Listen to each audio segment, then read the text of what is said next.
The day Nwanneka was born was a day of both joy and sorrow. Her mother gave birth to her in the house of a village midwife, but something went wrong. Her mother had complications and died just after giving birth. The midwife cried.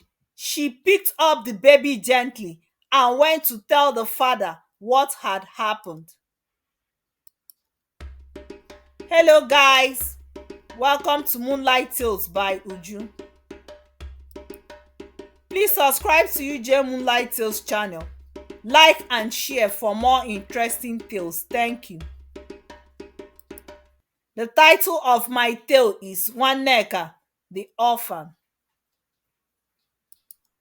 Once upon a time, there was a beautiful maiden in Abata community.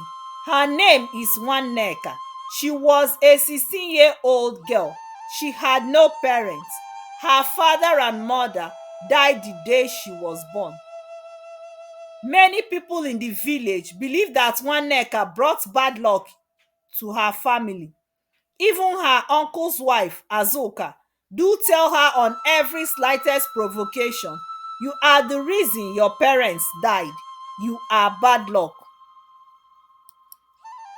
Nwanneka lived with her uncle Mazi Anayo and his family, his wife Azuka, and their two daughters Egodi and Ogochi. Egodi is 18 years while Ogochi is the same age with Nwanneka. Azuka and Egodi were not kind to Nwanneka. Only Ogochi loved to help Nwanneka wash clothes, sweep the compound and cook food at times. But Azuka always makes sure Nwanneka does all the chores in the house. Very early in the morning, Azuka could shout, "Nwanneka, hurry up and go to the farm now. After that, go and fetch water. And don't forget the firewood." Every day, Nwanneka was tired after working hard, so she never complained, but she was a quiet and humble girl. One day, her uncle Mazi Anayo, who did not like the way Azuka is treating her, scolded Azuka.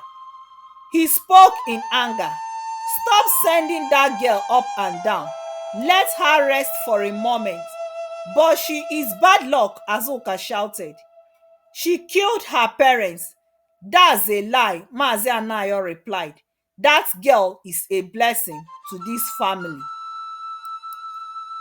The day Nwanneka was born was a day of both joy and sorrow. Her mother gave birth to her in the house of a village midwife, but something went wrong. Her mother had complications and died just after giving birth. The midwife cried. She picked up the baby gently and went to tell the father what had happened. When Nwanneka's father heard the news, he was heartbroken. He could not believe it. "My wife is gone," he cried. Just like that. He left the house and went to the village square. He sat at the local palm wine bar and drank too much. He did not think straight. His heart was full of pains. Later that day, he tried to go home, but he was too drunk and confused. He took the wrong path through the bush. As he walked under a big breadfruit tree, one of the heavy seeds fell from the tree and hit him on the head. He fell to the ground. It was late at night. The path was lonely. No one saw him and there was no help. He bled to death before morning. Just like that, Nwanneka lost her parents the day she was born. Her maternal grandmother took her in and raised her. She cared for Nwanneka with love. Even though life was hard for grandmother, but she took care of Nwanneka. She did not allow her to suffer. She did not have much, but Nwanneka was happy staying with her. When Nwanneka turned 12 years old, her uncle Mazi Anayo came to her mother's village. He met the maternal grandmother and said to her, "I want to take her to stay with me." He said, "She is my brother's child." Then the grandmother agreed. She hugged Nwanneka and gave her advice. "Be strong, my child. Never forget whom you are." That was how Nwanneka started living with her uncle and his family. Mazi Anayo loved Nwanneka very much. He gave her food, bought her small gifts, and told her stories in the evening. Nwanneka is happy whenever her uncle was around. One day, Mazi Anayo's friend, Mazi Onyanu, came to visit. In the course of their discussion, Mazi Onyanu said to Mazi Anayo, "There is a contract farm work in a community far away," he said. "They are paying good money." Mazi Anayo was happy to hear that. So when Mazi Onyanu left, he called his family and told them about it. Mazi Anayo asked the girls, "Who wants to go and work?" he asked. Egodi shook her head. "It is far, father. I cannot go." Ogochi said, "I don't want to wake up early in the morning, father. I cannot do it." But Nwanneka stood up. "Uncle, I will go. I want to make money to assist the family." So Egodi and Azuka hushed her, and immediately Azuka asked her if she had finished her house chores. She responded, "Yes, ma." Nwanneka and Mazi Anayo went to check and apply for the job. They confirmed it was a farm work and the pay is okay. Some days later, Nwanneka started the work. The farm is located in another community. Although it is a trekkable distance, she wakes up by 5 a.m. every morning, does her house chores, and walks a long distance to the farm. She comes back home late, tired and dirty. Still, she smiles. She loves her work. She is proud of her job. Whenever she got paid, she gave all the money to Mazi Anayo. "This is for you, uncle. Thank you for everything," she could say. Mazi Anayo did not collect money for her one day. Rather, he told her, "Please use it for your upkeep." As Nwanneka walked towards the back of the house, Azuka suddenly grabbed her by the arm and snatched the money from her hand. "Give me that money," she barked. "I have told you before, you are nothing but bad luck." Nwanneka froze, her eyes wide with disbelief. Without a word, she let the money go. She stood there, stunned and helpless, watching Azuka storm off with a heavy sigh. Her back turned coldly as if nothing had happened. 2 years passed. Nwanneka still works at the farm. She enjoys what she does. One day at the farm, a handsome young man came to buy yams. He saw Nwanneka and smiled at her. Nwanneka smiled back. His name was Obinna. They started talking. Every time he came, he looked for Nwanneka. Slowly, they began to fall in love. He noticed that Nwanneka was from his community, but he did not remember to ask her the family she came from. Few months later, the king of Abata community announced his Ofala festival celebration. A day before the festival, the town crier also announced that the prince of the community will be choosing his bride, and every maiden that is up to 18 years should dress very well and come to the palace to enable the prince select from among them. The news went round the community. The whole village was excited. The girls dressed in their best clothes. Egodi and Ogochi went, but Nwanneka stayed back home. Her dress was old and she was very shy. At the palace, after the performances by the drummers and the other entertainers, the prince then came out to find a wife. Lo and behold, it was Obinna. He is the prince of Abata community. He looked at all the girls, but he did not choose any of them. He frowned. Someone is missing, he said. I have not seen the girl I want to marry. There was great silence. Prince Obinna announced again. There was great silence. Prince Obinna announced again that all the maidens must come to the palace the next day. All the maidens came out again the following day, even the ones that couldn't make it the previous day. Nwanneka could not go. This time Azuka restricted her. Don't you know that you are bad luck? She told Nwanneka. The prince had Nwanneka in mind. He didn't choose any other person.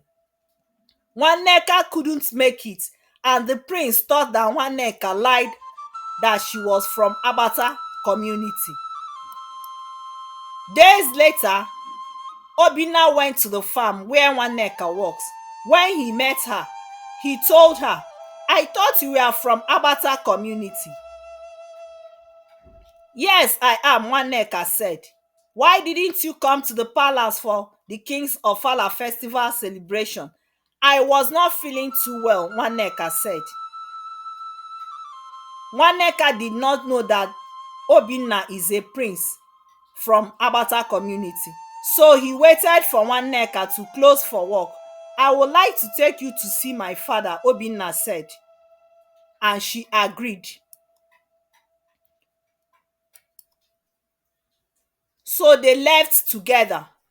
And as they were walking, they were also discussing, chatting, laughing, and smiling at each other. When they got to the palace, Nwanneka asked him, I thought you wanted us to meet your father. Nwanneka was very surprised. We are at the palace. Obinna replied her, just follow me. And that was how they got to the king of Abata community. Good day, father. Here is my bride. The king welcomed Nwanneka. Nwanneka was very astonished. The king asked her if he knew Obinna. She nodded respectfully. Will you like to marry him? The king asked. Yes, my king, Nwanneka answered. The king told her to inform her parents that he is coming for her introduction and her bride price paying. Nwanneka was happy, for her days of toiling are over. The prince also told her never to go back to work in that farm again. You are now the prince's wife-to-be. So they went together to Nwanneka's uncle's house. When Nwanneka and the prince arrived at home, they saw her uncle Mazi Anayo and his wife Azuka sitting together, engaged in a quiet discussion. As they stepped into the compound, both Nwanneka and the prince greeted them respectfully. Good evening, uncle. Good evening, ma. Nwanneka said with a slight bow. Greetings, sir, the prince added with a courteous nod. The couple looked up, surprised but composed. Just then Egodi spotted them and rushed forward, clearly overwhelmed with excitement. You are welcomed, your majesty, she said, courtesying with both hands held forward. The prince nodded kindly, then turned his attention to Mazi Anayo. The king has sent me with a message, he began, his tone calm and deliberate. Everyone listened closely as he continued. I could have returned to the palace with Nwanneka today, but as tradition demands, we cannot take her until her bride price had been paid. Gapses and glances passed silently among them. Turning fully to Mazi Anayo, The prince added, "Please take care of my wife-to-be." He paused, then with quiet authority, "My father and I will return in the next 4 market days for her introduction and to pay her bride price. Please prepare for us." With that, he gave a final bow and gracefully walked away, leaving the compound breathing with shock, excitement, and the promise of change. As the prince disappeared down the path, silence hung thick in the air. Mazi Anayo cleared his throat, his face still puzzled. "Nwanneka," he said, "what is going on here?" Nwanneka stepped forward slowly, her voice soft but steady. "He, the prince, he comes to buy yam from the farm where I work. That is where we met," Nwanneka stammered. Everyone listened, wild-eyed. "He became my friend," she continued, glancing down shyly. "I did not even know he was a prince. I just found out now, same as you." There was a brief pause. Azuka's eye narrowed while Egodi clasped her hands over her mouth in disbelief. Mazi Anayo blinked, still trying to make sense out of it all. As Nwanneka finished speaking, the compound remained still until Egodi, burning with jealousy, blurted out bitterly, "Why did the prince not see me that day at the palace?" She turned quickly to her mother, her voice rising. "Am I not beautiful, Mama? Tell me, someone has come with her bad luck again." Before Azuka could respond, Mazi Anayo cut in sharply. "Egodi, mind your character," he scolded, "so that it could be your turn tomorrow." Egodi turned away, her face tight with frustration. Mazi Anayo then turned to Nwanneka, his voice softened with a deep sense of pride. "Prepare yourself, my daughter. You are the king's daughter-in-law now." Nwanneka lowered her gaze, overwhelmed, and her hand pounding with a mixture of joy and disbelief. Everything was changing, and so fast. Nwanneka's eyes shimmered, the weight of the moment slowly settling on her shoulders, both terrifying and beautiful. Her eyes filled with tears, she looked up to the sky and whispered, "Thank you, God." Mazi Anayo hugged her tightly. "I am happy for you, my daughter." Azuka, who was ashamed of herself after her ill treatment towards Nwanneka, said to her, "You are not a bad luck. You are a star, my child." Nwanneka married Prince Obinna, and she never forgot Mazi Anayo, the uncle who believed in her. This is the end of my story. The story illustrates that, one, no matter where you come from or how people treat you, never stop being kind and humble and hardworking. Just like Nwanneka, your good heart and hard work will one day speak for you. Also, it shows that everyone in a family may not treat you well, but one person's love and support can change your whole life. Always be thankful to those who believe in you. Please remember to hit the notification bell for more interesting tales. Always like and share my stories. Your opinions are welcome on the comment section. Thanks for watching. See you again on my next tale. Bye for now.